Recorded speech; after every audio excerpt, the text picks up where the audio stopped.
He is worthy to be praised. Amen. I just want to thank the praise and worship team and Trent for bringing us to this point in the service. How many of you have been ministered to so far already? Amen. During the worship, as we were just entering into his presence, I was reminded of Moshe when he goes on top of the mountain and he's seeking direction regarding the fate of an entire nation. Israel at that point, having been disobedient, having already broken the covenant, Moshe goes to intercede on the fate of an entire nation. And the amazing thing to me is, what does Yahweh instruct Moshe? What does he say when Moshe begins to seek his face, to seek wisdom from the Almighty? We find that the first thing Yahweh begins to do is he proclaims who he is. He begins to proclaim who he is. He says that he is merciful. He is compassionate. He begins to reveal to Moshe the attributes of his character and who he is. And my goodness, isn't that what takes place every Shabbat? We come in and we may each have our own areas that we've been struggling with, battles that we've been going through, issues that we're praying and we're seeking direction about. And yet, what does he do on Shabbat? He reminds you of who he is. Because everything else is subject to change. Everything else must bow. But as his covenant people, the number one thing that he wants you to understand and for all of us to walk in this and understand is who he is. Because my goodness, if I understand who he is, then all of these separate areas that I may be struggling with or dealing with or seeking direction in my life, there's an answer, and it's all found within his character and who he is. If I'm in need of healing, my goodness, who is he? He's Yahweh Rofeka. He's Yahweh your healer. Well, there's my answer. If I'm in need of provision or finances and I'm dealing with areas that there's a lack, oh my goodness, he's Yahweh Yireh. He's Yahweh my provider. He's El Shaddai. He's the all-sufficient one. And so we find that I believe the lesson and the significance of Shabbat, not only does it do, as Trent was sharing, it's a word sent to you in due season where you're able to hear his voice and get some clear direction, but it's a weekly appointment and reminder where you're reminded of who he is. And that's the most powerful lesson. In fact, that's what the entire wilderness journey was about. It was about Israel understanding and knowing who their Elohim was. And until they learned that lesson, they stayed in the wilderness. As I begin to delve into and look at this week's Torah portion, it's actually a double Torah portion, Mattot and Masei. Matot is translated as tribes, and it covers Numbers chapter 30, verse 2 through 34, verse 42, and Masei, translated as journeys of, covers Numbers 33, 1 through 36, 13. And if you've been following along and you look at these verses, you'll realize it closes out the book of Numbers. It closes out Bamidbar, the season in the wilderness. In fact, next week, we dive into Devarim, which is Moshe's final speech to the children of Israel, preparing them. They're about to go in and take back the land of their inheritance. It's a generation that has been raised up in the wilderness. And so unlike the previous generation who was begging for Egypt, this generation has only known the wilderness. This has been their home. How many of you feel like maybe in your life you've been through a season where you've been in the wilderness? Well, how many of you realize that in the midst of being in the wilderness, there are times that you can begin to get antsy or you begin to feel like, man, I'm ready for a change. I'm ready to get out of this wilderness. And yet when we begin to study the significance of the wilderness will prepare you for what he has in store for you. How many realize you can never access the blessings, the promises, and the inheritance that he has for his people if you don't go through the season of the wilderness? Because the wilderness is where his voice speaks. It's the Bamidbar, the land where the word is released. And we find that in these Torah portions, as Israel's wilderness journey is coming to a close, the focus begins to shift. Because he's now speaking to a generation, they've got the green light. The go-ahead is there. They're coming up to their last and final stop. And so now everything is about preparing this generation. You're about to be transitioned into the land of your inheritance. And so we find that the focus shifts because they need to understand what mentality it's going to take the land of their inheritance. And we find that as he begins to prepare this generation for the coming conquest, they are reminded of where they have been. In fact, when you look at the names, the titles of these two Torah portions, it reveals the message, the journeys of the tribes. So as he closes out the wilderness experience, what does he do? He goes back and directly reminds them, remember where you have been. 42 stops, each one providing a significant lesson and a season of preparation for what lies ahead. How many of you realize that everywhere you have been, the battles you have went through, the things that have been allowed to happen in your life, if you'll hear the voice as it's speaking to you in the midst of it, he's reminding you every situation that I've allowed you to be in, every single stopping point is to prepare you for where you're headed.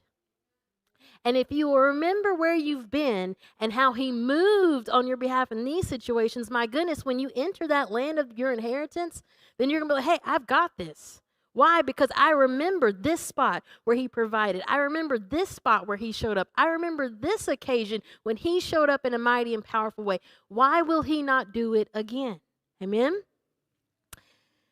And so we find that it's a journey that was required and necessary to transform a nation of slaves into a nation of sons and daughters that were capable of accessing and handling their inheritance.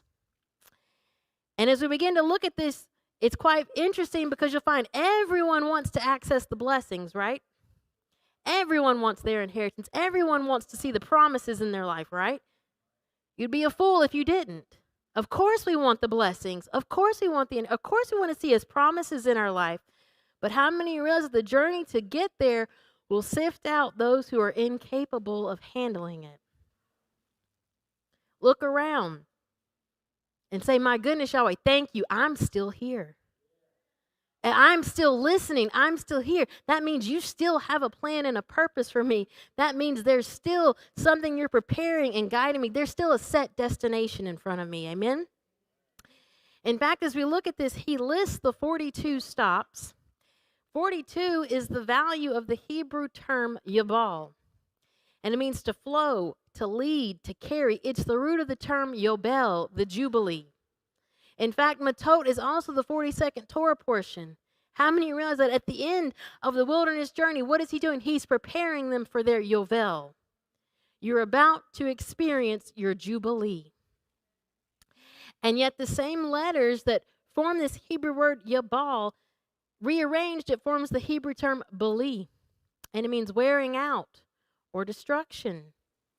And so we find right here at the end, he's reminding them, for some, this is going to be a season of great devastation.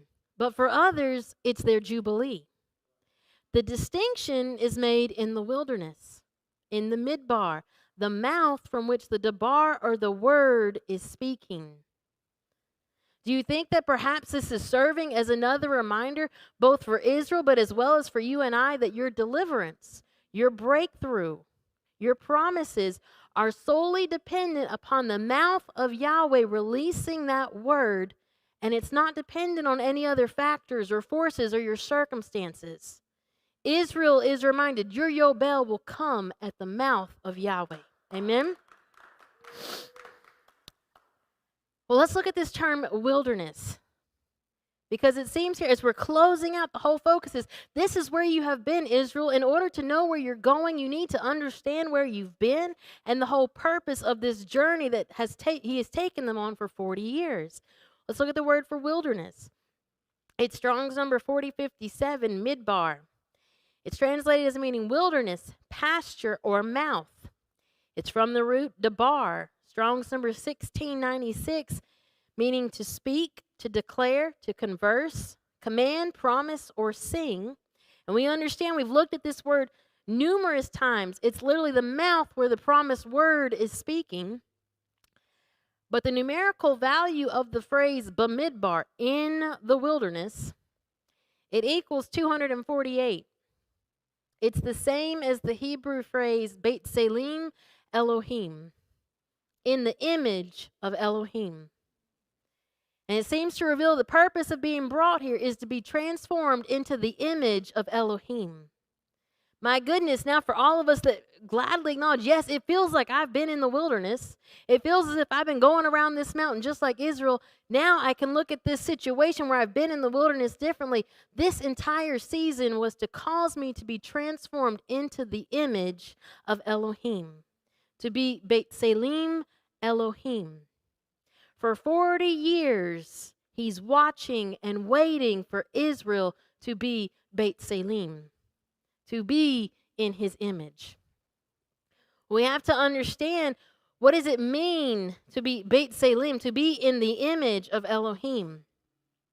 The word image there in Hebrew, that root Selim, it means image, likeness, but it implies not the appearance, but the function. Elohim placed within man a representation of his own function, his character, his mindset, his purpose. Your season in the wilderness is for you to be transformed into the character of Yahweh, for you to have the same mindset as Yahweh, for you to have the same purpose. Why? So that when you access these promises and these blessings, you'll understand this isn't just for you. It's not just for you to take and do what you want with it, but this is for you to take, and now you literally become the ambassador, if you will, for the Elohim. And now you'll have his mindset and his purpose in regards to what he's given you. Amen? In Genesis chapter 1, verse 26 through 27, it says, "And Elohim said, let us make man in our image, Selim, after our likeness, and let them have dominion. So Elohim created man in his own image, Selim, in the image, Selim of Elohim created he him. Male and female created he them." When you begin to break down what's taking place, this is regarding the creation of Adam. And when he says that he's made Adam in his image, in his Beit Selim, he then goes on to give a little bit more defining factors of what this image is. His image is revealed through male and female created he them, Zakar and Nekabah. And it seems he's attaching this statement here regarding them being in his image. He's revealing that both aspects, the Zakar and the Nekabah, are required for the image to be seen and reproduced or multiplied, bringing forth life. In other words, the Selim, the function, the image, is about bringing forth and producing life. Yet in order to do so, he's reminding Israel, I believe here in the wilderness, that they must understand both the concept of releasing seed, Zakar, but it's not just about the physical multiplication, but literally the spiritual aspect, releasing the seed of the word, and also the process of Nekibah, the womb, the process of wombing or nurturing that said seed until its fruition. So we find to be Beit Selim, to be in his image, is to understand the entire gestational cycle, to understand the power of releasing the word and also wombing the word in your mind, to see it brought forth and be Beit Selim in his image. But it was quite interesting to me because when you look at this in the context, when Adam is told this, Adam lives in an unfallen condition. The moment Adam speaks, he sees it released. The moment Adam releases the seed, immediately there's a manifestation. After the fall, though, Israel is sent to the wilderness because they must learn to walk in this same level of authority like Adam did. But guess what? There's now different factors regarding Israel because now they're in a fallen condition.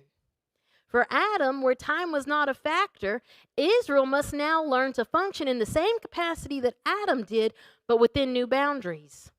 Because now time becomes a factor. Now, the moment Israel speaks forth the word, even though it's going to produce in the spiritual, there's a gestational cycle before they'll ever see it manifested in the natural.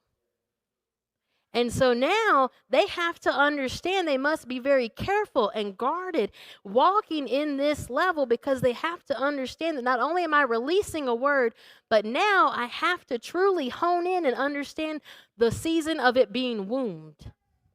the season that it'll take before it ever is seen and brought to fruition. Israel spends time in the wilderness to learn of the gestational cycle required regarding the promised word of Yahweh. Could it be that Israel's season in the wilderness is to teach them regarding the cycles of his promised word? Whereas mature believers, they become capable of both releasing or speaking forth the word, but also capable of nurturing and waiting on that word. How many of you realize that it's easy to speak forth the word, but then the truly difficult season comes when you have to wait on that word? Yahweh gave you a promise. It's exciting, it's encouraging, it's powerful, and then all of a sudden you realize, my goodness, it's been 40 years. He told us when we left Egypt, we were headed to the land of our inheritance, and I haven't seen it yet. Israel had to learn, wait a minute, there was a gestational cycle regarding this word.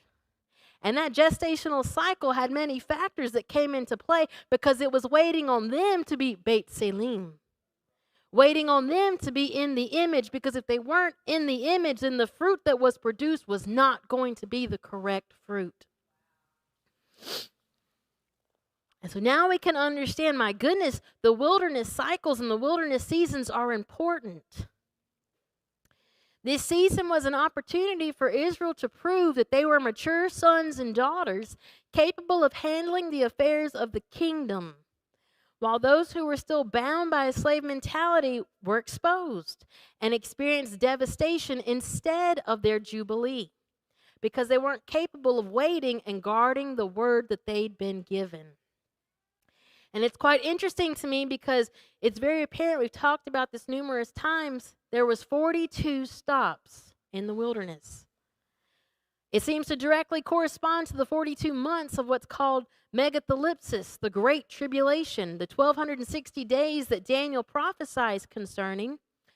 Do you think perhaps now this gives a little bit different perspective regarding what's going to be taking place during that season? That season will be a Yovel, a jubilee for his sons and daughters, and devastation for those not found in his image. Because once again, it's all about a season in the wilderness. Well, let's begin to look at this Torah portion. In Numbers chapter 30, verses 1 through 2, this is the opening of Matot, the first of the Torah portions. It says, "And Moshe spake unto the heads of the tribes concerning the children of Israel, saying, This is the thing which Yahweh hath commanded. If a man vow a vow unto Yahweh, or swear an oath to bind his soul with a bond, he shall not break his word. He shall do according to all that proceedeth out of his mouth." I want you to pay attention, because this is addressed not to every individual within Israel, but Moshe is very specific with his wording. It says that he speaks unto the heads of the tribes concerning the children of Israel. Let's look at this term, the heads of the tribes. This is where we get the title, Matot, the word tribes. It's from the root Strong's number 4294, Matei, and it's translated as meaning a staff, a branch, or a tribe. And so not only is it referring to the 12 tribes of Israel, but this same word can also literally mean the staff or the rod. And we find that metaphorically, the image of a staff represents the supply of food, strength, and authority. And we find the origin of this use derives from the image of the leader of the tribe going before the company with his staff in hand. That staff indicates he's responsible for the well-being of those that are following. He's responsible for their supply of food, for their sustenance. He's responsible to make sure that the company that's following remains strengthened, unified, together. And he also is the authority regarding the direction and the decisions that have to be made. Be careful what you choose to look towards as your staff. What's your source? What's your sustenance? What's the authority in your life? Because that's what's responsible for you. Now, when we look at the individual Hebrew letters here, though, it's quite interesting because this word matei, tribes, staff, It's written in the Hebrew language with the letters Mem, Tate, Hey. And it begins to reveal an interesting point of focus. The letter Mem represents the womb. It has a numerical value of 40, corresponding to the 40 weeks of the gestational cycle. Also, the 40 years they've spent in the wilderness. The letter Tate. In Hebrew, it has an inverted shape to the letter. It also represents a woman who is pregnant. Just like that Mem representing a womb, the Tate also infers this letter. It looks as if it's pregnant as well. It has a numerical value of 9, corresponding to the 9 months of the gestational cycle. On the end of Matei, we have the letter Hey, and it means to reveal, the released breath, which creates life. And as a suffix, the letter Hey means to be fruitful and able to reproduce. So once again, when we look at the title of this Torah portion, Matot, from this root word Matei, it seems the key point of using this term to address the tribes, the Matei, is because once again, the focus is on Israel understanding the gestational cycle of the promised word they've been given, which is shortly before being born or manifest, because each of the individual letters, once again, is reminding them of a gestational cycle taking place. In Galatians chapter 6, verse 9, notice that 6 and 9, it says, "And let us not be weary in well-doing, for in due season we shall reap if we faint not." It seems that simultaneously, as he's encouraging Israel and reminding them that there's a gestational cycle to the word they've been given, and that if they'll stay the course, they'll see it produce in their life. At the same time, the Matot, the tribes, are reminded of the responsibility they have to their own words, which are a measuring rod of whether they're functioning in his image. Are they releasing the seed of his word, and in turn, is it wombed in their mind, or is the word that's being released revealing they're in the image of another? And so the opening statement, as Moshe is speaking to this group that's preparing to go into the land, he reminds them, keep your vows, keep your word. Why? Because that word has a gestational cycle, and in the moment you may release it and think nothing of it, but remember there's a season, and that word will produce in your life. It's quite interesting that the first reference of Matei, staff, tribe, branch, is seen in Genesis chapter 38, and it's regarding the encounter between Judah and Tamar. And if you're not familiar with this, I would encourage you to go back and read this chapter, because it's in the midst, it almost seems like the storyline stops, and then Yahweh inserts this passage regarding Judah and Tamar. And yet this is the first time we see this word Matei. It becomes the foundational concept of what this represents. When you look at Genesis chapter 38, you'll find that Tamar requests the staff, the Matei of Judah, which is later used as proof regarding his role as the father of the children. Now, with Judah being the chosen doorway for the promised seed of the Messiah, we find without Tamar's actions to continue on the seed line, there's the potential for a break or compromise regarding the continuation of the promise. And so this Matei, this staff, becomes significant in this story plot in continuing the promise. When you begin to look closer at what takes place here between Judah and Tamar, for those not familiar, Tamar is first wed to Judah's firstborn. He's named Ur. Ur dies, leaving Tamar childless.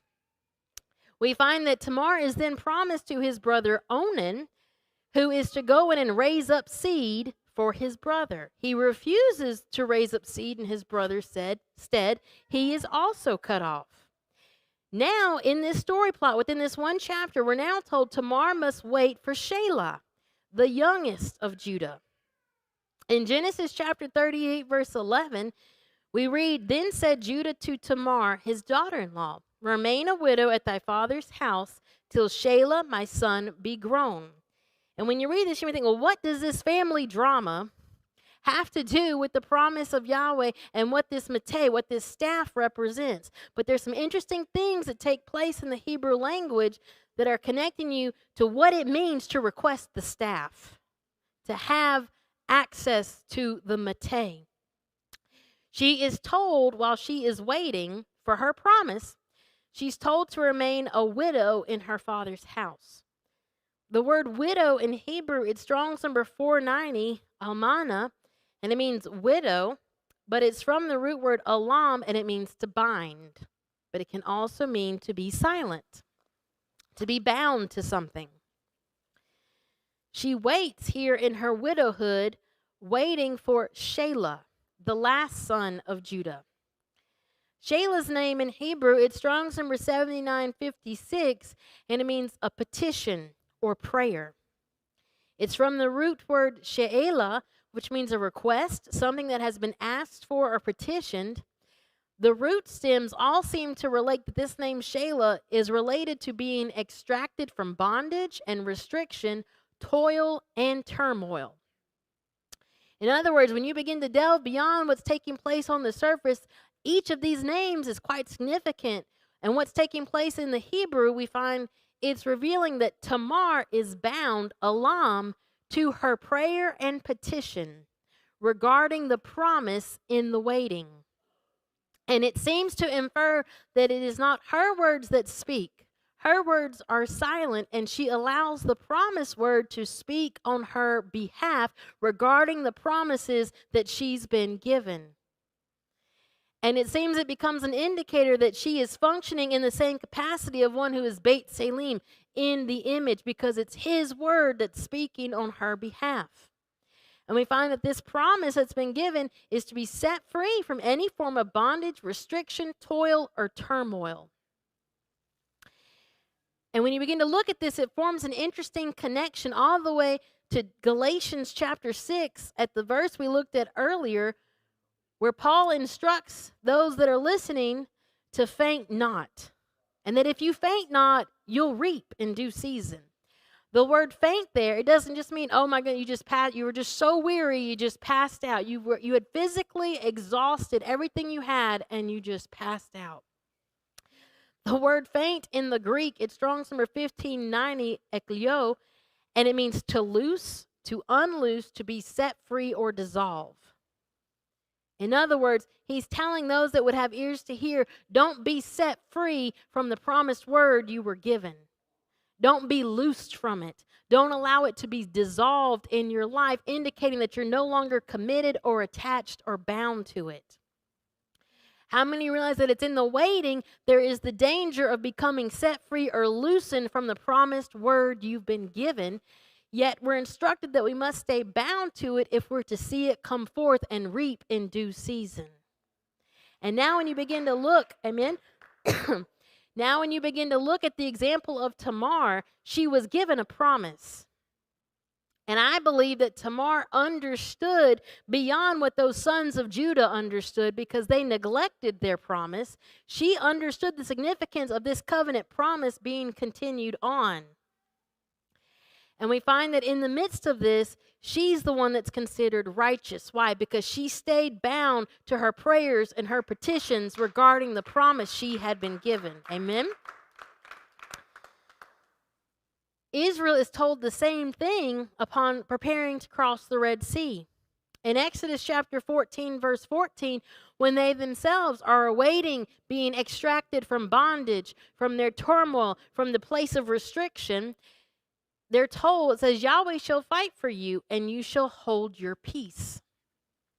Hold your peace is Strong's number 2790, karash, and it means to cut in, to plow, to engrave, to devise, to be silent or speechless, but it carries the idea of plowing and tilling the soil, the cycles of harvest. So we find, what is Israel told when they themselves are awaiting? They've been petitioning Yahweh, and now it seems that they're given their answer, but they're being restricted. They're being, once again, the bondage is right on their heels. What are they told? They're reminded that every promised word has a cycle of harvest, that it will come forth in due season, and we must be diligent and watchful lest our own words release a seed that's contrary. In the waiting cycles is when the promised word is to be engraved on the tablets of our heart. Karash, to engrave, literally to be plowed into, to be cut into. You become one with that word. And we find that this is when we're transformed into his image. Amen.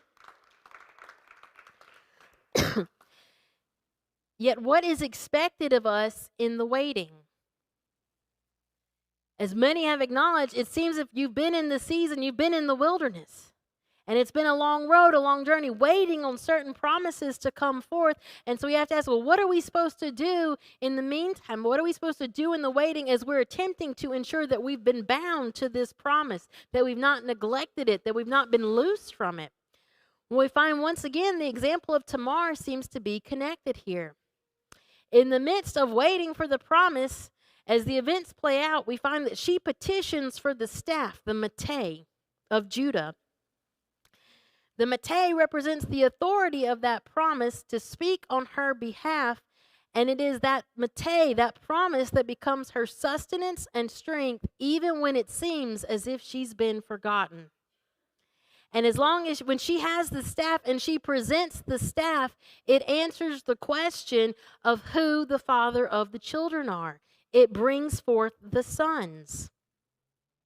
We find that it becomes her sustenance and strength, and it brings forth the promise in her life. Do you think that this is the same pattern for you and I? To be considered mature sons and daughters is to be one who understands and has learned the harvest cycles of the promised word that you've been given. And in the waiting to see the fulfillment of it, we understand that that word in itself is our sustenance and our strength, and it's the authority over every situation that we may encounter. It's the Mattot. We find this foundational concept then becomes intertwined within the concept of the Mattot, the staff. It's about the continuation of a promised seed or word to see it brought to fruition.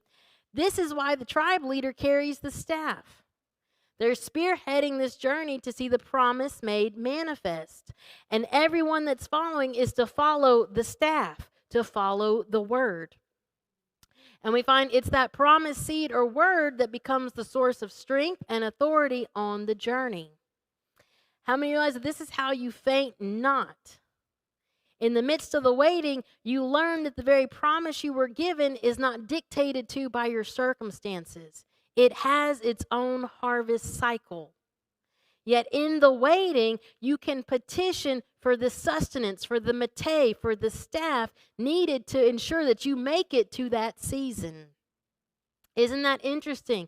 Because how many realize that in the midst of the waiting, it seems as if it can be very difficult, that you're not going to be able to make that next step. And yet he's reminding you, if you'll petition for the Mattot, if you'll petition for the staff, that staff is your strength.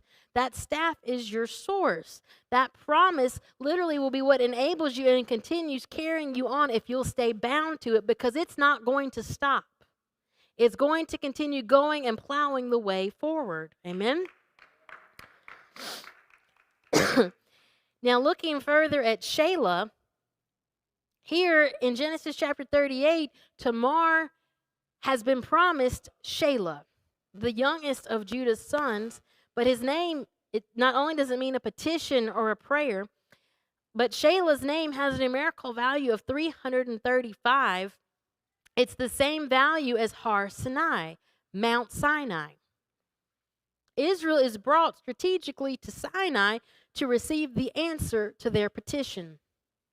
Until they see the full manifestation of it in the form of the inheritance of the promised land, they're reminded that they have access to the staff, the promised word, the Torah that's given to them at Sinai. And the Torah, that promised word, is capable of sustaining them on the journey. His word is the answer to any concern or need that may arise until they see the fullness of the promise. Now, as we continue to look at Mattot, we find that it comes from the root Strong's number 5186, Natah. And it means to stretch out, to extend, to spread, bend, or bow.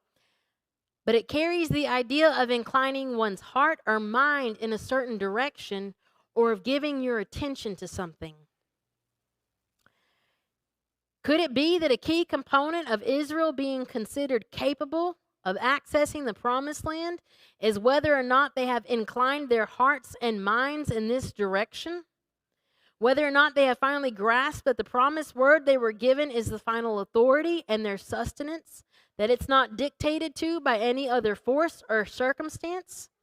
In other words, their jubilee will literally require them to renew their minds. Do you think that perhaps that the purpose of your wilderness journey is to see if you are bound to the promised word you've been given as well? And to learn how to exercise the rights you've been given in regards to that very word in the waiting, to petition, Shelah, and understand that it is your sustenance and your strength, and you have the right to petition that word to be the authority in your life. You have the right to petition that word to become your strength when you are weak, and you have the right to petition that word to be your sustenance when it seems that there's a lack regarding the promises until you see the fullness of it. Amen? Now, with this as the foundation, it is interesting to note that the one topic that is addressed here at the end, here in Matot, the closing out of the book of Bamidbar, the book of Numbers, is regarding vows and the significance of keeping one's vows. Do you think perhaps Yahweh is highlighting an area that will determine what category we are placed in? Sons or slaves? And it has to do with how we have handled our own words that have been released. Let's look at this word vow. It says, if a man vow a vow unto Yahweh. The word vow is Strong's number 5088, nader. It means vow or a votive offering. It's from the root meaning to make a vow. The interesting thing is that it's first seen in Genesis chapter 28, verse 20, where Jacob makes a nader, a vow, at the location known as Bethel or Luz, to return safely to his father's house in peace when he's traveling to Laban. Quite interesting, because fast forward all the way to this Torah portion, Israel is waiting for the fulfillment of this vow made by Jacob. They too have been in Laban's house. The root of Laban's name means to make bricks. They've been making bricks in Egypt. They've been in Laban's house, and they're waiting now to be restored to their father's house in peace. The same thing Jacob was petitioning for, to be returned in peace. How many realize that to be returned in peace, shalom indicates that there's nothing lacking? But not only will they make it back in by the skin of their teeth, dragging, almost barely making it, just smoking in, and okay, we made it. No, but they will be returned in peace. They will be returned with nothing lacking. They will be returned complete and made whole, is what Jacob petitions. And it seems Yahweh strategically here in this Torah portion points Israel right back to where Jacob himself makes this vow, as it affects their future as well as ours. Because how many realize we too, like Jacob, like Israel in this Torah portion, have been removed from our father's house? We're in exile. We're not in the land. The tribes have been scattered, losing their identity. And we now see that we're being called back, which is why you've been in a season that feels like the wilderness. Why? Because he's bringing you back and he's leading you to your destination. Amen?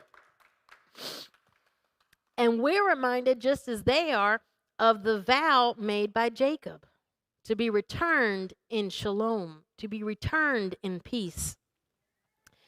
Amen? Now, in Genesis chapter 28, verse 20 through 22 is where we see Jacob making this vow. And if you're familiar once again with Genesis 28, this is where Jacob has a divine encounter with Yahweh and he sees the ladder. And upon this encounter, at the end of it, this is the statement that Jacob makes regarding what has just taken place. It says, and Jacob vowed a vow, saying, if Elohim will be with me and will keep me in this way that I go, and will give me bread to eat and raiment to put on, so that I come again to my father's house in peace, then shall Yahweh be my Elohim. And this stone which I have set for a pillar shall be Elohim's house, and all of that thou shalt give me, I will surely give the 10th unto thee. We're going to begin to break this down in the Hebrew language. The first part of Jacob's vow is that if Elohim will be with me. With me in the Hebrew language, it's Strong's number 5978, imad. And it's translated as meaning with, yet you'll find that the letters that are written for imad, it's literally a cognate of Strong's number 5977, omed, which means standing place. It indicates an appointed position or function that a person is to fill. It carries with it the sense of restoration, endurance, or to be straight. It's from the root amad, to stand, to remain, to endure, to be presented, or to be established. It seems that Jacob not only requests for the presence of Elohim to be with him, but he's literally petitioning for his standing to be restored. For Yahweh to give him the endurance needed to see the restoration of his house into the appointed position and function they were created to fill. Amen? Now, it is interesting to note that the first use of this word imad is seen in Genesis chapter 3, verse 12. It says, and the man, referring to Adam, said, the woman whom thou gavest to be with me, imad, she gave me of the tree, and I did eat. It's dealing with after Adam and Isha have eaten from the tree of the knowledge of good and evil. And this is the statement as Adam is explaining what has transpired. The woman that was imad, she was with me. But it's quite an interesting connection. Do you think that perhaps Jacob is petitioning not only for the restoration of his status that has been attacked by Esau, but he's pointing all the way back to the fall of Adam and Isha, petitioning for the restoration of the status that was lost by Adam. When he makes this statement, if you'll be with me, if you'll be imad, he's going all the way back. Remember when we first fell? Remember when we first became in the position we are now? Will you restore the standing that was lost then? And here Israel is posed to see a piece of this restoration as they enter the promised land, a foreshadowing of the restoration that Jacob's house will see at the end, the last generation, you and I. Now, Jacob's next petition, he says, if you'll be with me, his next part of his petition is if you will keep me in this way that I go. To be kept in the way. Once again, the wording points directly back to the Garden of Eden. Shamar derek, to be kept in the way, comes from this Hebrew phrase. It's the same terminology used to describe how the cherubim with the flaming sword keeps the way to the tree of life. It's Shamar derek. When you fast forward, you'll find that Abraham later is recognized. He Shamar derek. He keeps the way. And here Jacob is now petitioning, if you will keep me in the way. Once again, it seems to point towards Jacob's petition for a restoration to what was lost to Adam while in a fallen condition. Yet having just had an encounter with the Sulam, the ladder, I believe Jacob is petitioning, if I am kept in this way, then I'm capable of having access to the tree of life. As long as I'm Beit Salim, as long as I'm in the image, as long as that DNA helix that I just saw transforms who I am, then now I can be Shamar derek. I can once again have access to what Adam was denied in a fallen condition. If you continue to look at this, it's quite interesting because Jacob sees the Sulam, the ladder. Sulam has a numerical value of 130, and it's the same value as Sinai. Israel's encounter at Sinai is synonymous with Jacob's encounter with the ladder. It had everything to do with changing their DNA and transforming them, just like Jacob, into the image of Elohim. Israel, too, is reminded if they will stay in this way, if you will put on the image and stay in the image, Israel, then you too can see your restoration. Hence the significant reminder here of the Nader, the vows, to see their jubilee. To see their inheritance, they must remain in the way to see their standing restored. And it's interesting because sulam is a play on words in the Hebrew with selim, image. It has the same two-letter root of the lamed mem. The next part of Jacob's petition is that he would have bread to eat. Well, remember at the very beginning, as we began to talk about the Matot, the staff, the tribe, it represents the source of food. Once again, the wording seems to connect us right back to the staff, the Masei, which represents the supply of food or sustenance. Jacob, like tomorrow later, requests the Masei, the staff, representing the word to go before him and preserve him until he sees the fulfillment of the promise. And it's quite interesting because he petitions for bread to eat and for clothing. And we find that while Israel's in the wilderness, that's the two things that Yahweh provides for them. Their clothes do not wear out, their shoes don't wear out, and they are given the manna from heaven. He's keeping the vow that was made by Jacob right here.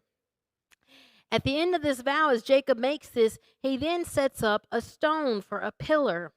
And it literally becomes a monument, a reminder. Well, let's look at the word for stone. He says, "And this stone which I have set for a pillar shall be Elohim's house." Well, the word for stone here, it's Strong's number 68, Eben, translated as meaning stone, but it's from this same root stems other Hebrew words, one being oben, and it means a potter's wheel or a birth stool or birthing stones. The same letters of Eben, stone, rearranged form neba, and it means to prophesy. It's quite interesting because when you break apart this Hebrew word Eben, you have the aleph meaning I will, and the beit nun, which forms the Hebrew word ben for son. By Jacob's actions, he is issuing forth a prophetical declaration, a nevah. This stone represents a birthing stool or birthing stones that will produce forth the fully restored sons of standing. And so when Jacob makes this declaration, this stone will be your house, it doesn't mean this physical rock is going to be significant, and this rock is going to be the cornerstone that we're going to build Solomon's temple off of. He literally is making a prophetical declaration that the Eben, the living stones, the sons will become your house because they are going to be produced forth. It's a prophetical declaration. He's calling forth the sons that will have their standing restored and literally become the living tabernacle of Elohim. Amen.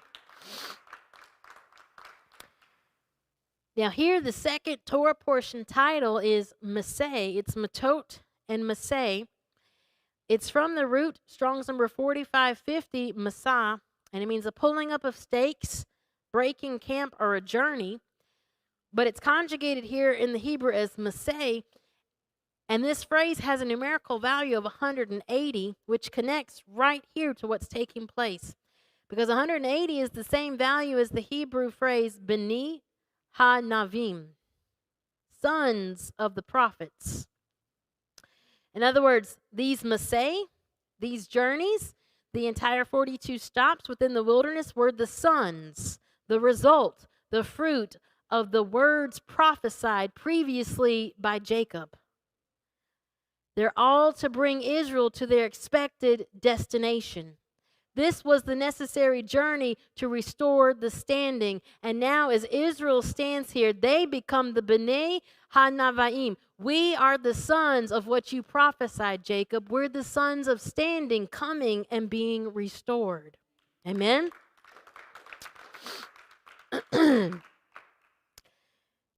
Now, as Jacob closes out this encounter, he ends with the vow on his part. Notice that the vow, at first it has everything to do with what Yahweh's got to do. Yahweh, you got to restore me to my father's house in peace. You got to make sure I've got bread to eat and clothes to wear. And you got to bring me back. But at the very end, Jacob now transitions to what's his obligation. Do you want to be restored to your standing? Do you want to be considered a son that's able to return to be one that was prophesied and called forth, and now you access it? Jacob gives a clue. He ends with the vow on his part to tithe. to give the tenth. And as I was looking at this, it was quite interesting because I was looking at this and going this direction before I knew fully what Pastor David's teaching was going to be on. He had told me, oh, he's going to teach on the law of sowing and reaping. And so I was like, okay, well, it might connect here. But then the direction that his went, understanding the significance of the tithe, my goodness. And then in this Torah portion, we see it being pulled in. What's Jacob's vow? That I will give the tenth. I will give the tithe to you. And we have to ask the question, what is Jacob doing? Because this is the first time you see this root of you see the word in this form. Is he attempting to buy the favor of Yahweh?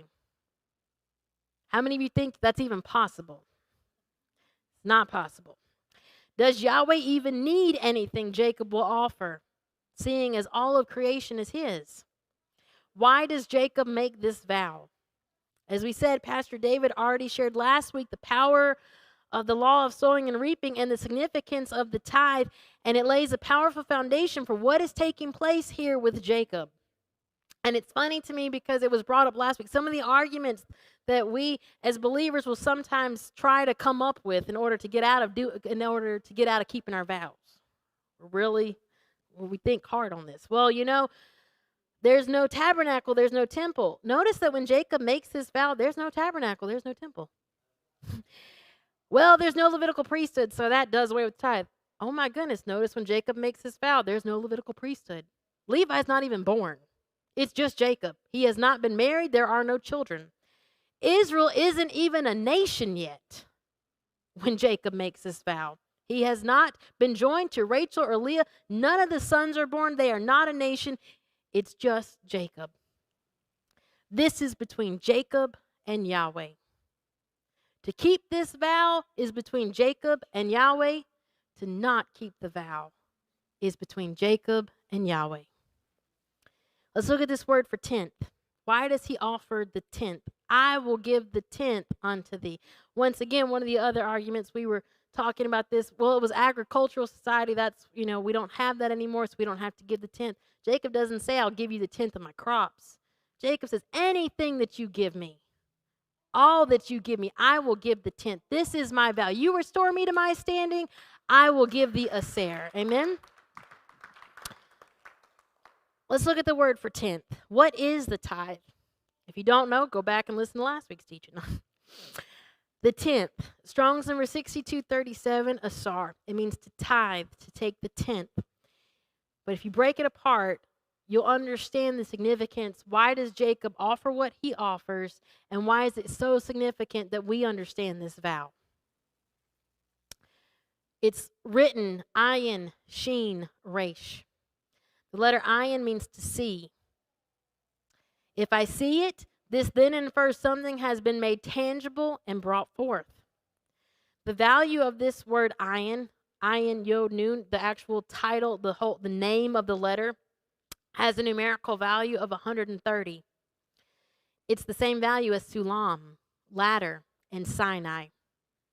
In other words, the ayin, to see the promise of the sulam, to see the promise given at Sinai fulfilled and come forth and be tangible. This is attached to the sheen resh root. It seems that this sheen resh root is going to give some insight regarding how you can see the promises that you've been given, that were given to Jacob when he sees this ladder, that were given to Israel standing at Sinai. How can you see it made manifest in your life? The sheen resh root forms the Hebrew word sor, Strong's number 8270. It's the word for navel, the navel or the umbilical cord. The cord that binds the infant, the fruit, to the mother, the womb. When he says, I will give the tithe, he's literally declaring that through his actions, through this vow that he's making, in order to see the promises that he's been given, to see them manifest in his life, he understands there must be a tangible way that he becomes bound to that promise, that he holds on to that promise. How many realize that Jacob goes and spends 20 years in the house of Laban? Much like his descendants spending 40 years in the wilderness, it was not going to be an immediate thing that the moment this promise was given, he sees it manifest. There's a 20-year cycle before Jacob ever makes it back. How will I make sure I'm bound and tied to this promise? Could our diligence to honor the vow of the tithe be a defining factor in how faithful we are to the promised word we've been given? It's what keeps the word bound in the wombs of our mind during the gestational cycle and season required to see this promise come forth. Without the tangible obedience and connection of us giving the tithe, it's easy to allow the word we've been given to be forgotten, neglected, becoming malnourished by our own lackadaisical attitude and lack of commitment. And that can be really stomping on some toes, can't it? That can be painful. My goodness, have I not been committed to the promised word you've given me? Have I been lackadaisical in my commitment and allowed it to be malnourished? And that's why we're still going around this mountain? This was the vow that Jacob made. He understood the significance of the tithe, the asar. This is what's going to cause me to be bound to that promise. And as I begin to sow into this, not only am I showing my diligence that I'm bound to this promise, but it's going to continue to bring nourishment and health to both my body and to that promise. It's also no accident that the tithe, the asar, is written with the same letters that form the Hebrew word sha'ar, the gateway. Strong's number 8179. Your tithe is capable of opening spiritual gateways that allow the promised word you've been given to cross from the spirit and be made manifest in the natural. My goodness. And when you realize this, that regardless of what I do with this asar, regardless of what I do with the tenth that I'm given, of all that I'm given, the same principle applies. It can open gateways. So I can choose to do like Jacob and plant it into the promised ground to ensure that I'm attached to the promised word you've given me, and it can open the gateway for that promised word to be seen in my life, or I can plant it somewhere else. And it can open gateways just as surely for things to be manifested in my life that now I have no authority over, because it was a principle that's been laid out in the Torah, and it has every right to come into my life because that's the gateway I chose to open. Wow. Jacob understood very clearly the vow he was making. He understood to see his house restored, to see the promises revealed within the sulam, he would need to bind himself to it and not be weary in the process. And because of that, he vows his tithe. Because how many realize that wherever you spend your time and wherever you spend your money becomes a clear indicator of what's important to you? And so he understands, if the promise is going to be important to me, if I'm going to make sure that it's top and that this is what my vision and my goal is kept on, then both my time and my resources must be directed toward the promise you've given me. Amen. This generation today, much like the Israel of this Torah portion, is awaiting the end of our exile and the restoration of our inheritance. Yet the wilderness season we have been walking through has been designed to teach us commitment to the promised word, to give us insight regarding the times and the seasons that we walk in, to understand the harvest cycles of when we've been given a word. There's a jubilee imminently upon us, and gateways are about to be opened that will bring forth restoration for some and devastation for others. May we, like Jacob, be seen as one who has honored our vows, and therefore see the restoration of our house and our standing. How many of us that are listening right now are willing to honor the vow that Jacob made? And how many realize that the more we begin to look at this, and having been a believer my entire life and having been raised to understand that when you get to give the tithe unto Yahweh, last week's teaching and this week's has completely transformed my view of what this means, of the significance of this. And if you're hearing this type of message, I believe it's because Yahweh's trying to give you some insight and discernment, because he has plans for you. and he's trying to get his people to understand, do you want to see it come forth? Do you want to see it be fruitful and manifest? Here are some key indicators that we have to walk in understanding regarding. It's not between you and the pastor. It's not between you and whatever ministry you think that you're supporting. It's not between you, and it's not dictated to by your circumstances or your job. It's a vow between you and Yahweh. Your jubilee waits upon the word to be released from his mouth. May we hear the sound of the Yobel in our lives as we're transformed into the Eben that Jacob prophesied concerning. May we be the sons and the daughters of that prophecy, able to stand up this day and declare, Haneni, here we are. We've been bound to the promise. The gateways are now being opened, and may it be manifested in our life. Amen. Shabbat shalom.